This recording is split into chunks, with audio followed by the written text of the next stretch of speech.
Here is a roundup of the latest Insta360 app updates for March, so let's get straight to it and take a look. The biggest news this month is the launch of Insta360's new Go 2, which is the world's smallest action camera, and it's now fully integrated into the Insta360 app. This means one app for all the smaller Insta360 action cameras, and it makes it easier to connect, make changes in the settings and to edit. Flashcut is an AI feature in the app that will automatically edit your clips together, and with Flashcut 2.0 there are now even more themes available to use.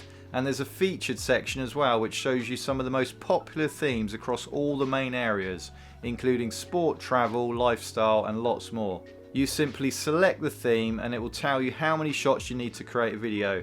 Select use this theme, select your clips, and then the AI will edit your video automatically according to the theme. And just so you're aware, at this time Flashcut doesn't support 360 photos and videos or videos at a length of 3 seconds or less. If you don't like the theme templates, then the update to Flashcut also lets you edit in more of a freestyle way using the story editor. Just go to stories and select create a story, select the clips that you like and choose the desired video length from short, medium and long.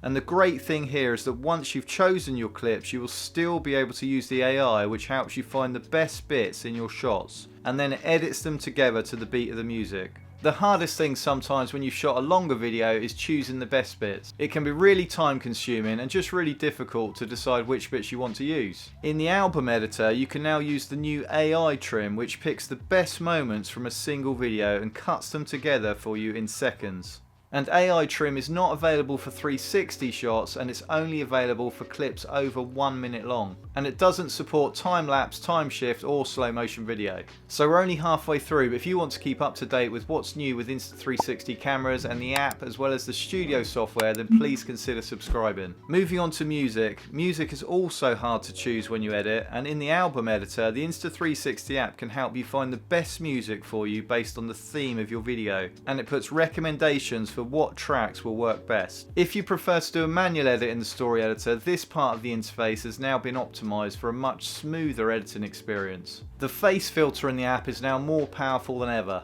Choose face filter in the album editor and you can adjust the face in your shot, and this is another way we can tweak our shots to make them even better. And there are a lot of things you can adjust. You can change the tone, the brightness, as well as the eyes and nose shape. For underwater filming, Aquavision has been improved to produce more realistic and vivid underwater colours, and this can be easily turned on in the app. With the Go 2 you now have even more photo options, and you can now use Film Panorama, which shoots super wide angle pano photos. Let me know in the comments if you've had a chance to play with these new AI features and what is it that you'd really like to see updated in the app. You can watch these videos next if you want more info on the Go 2. My name's Rich, thanks for watching and I'll see you in the next video.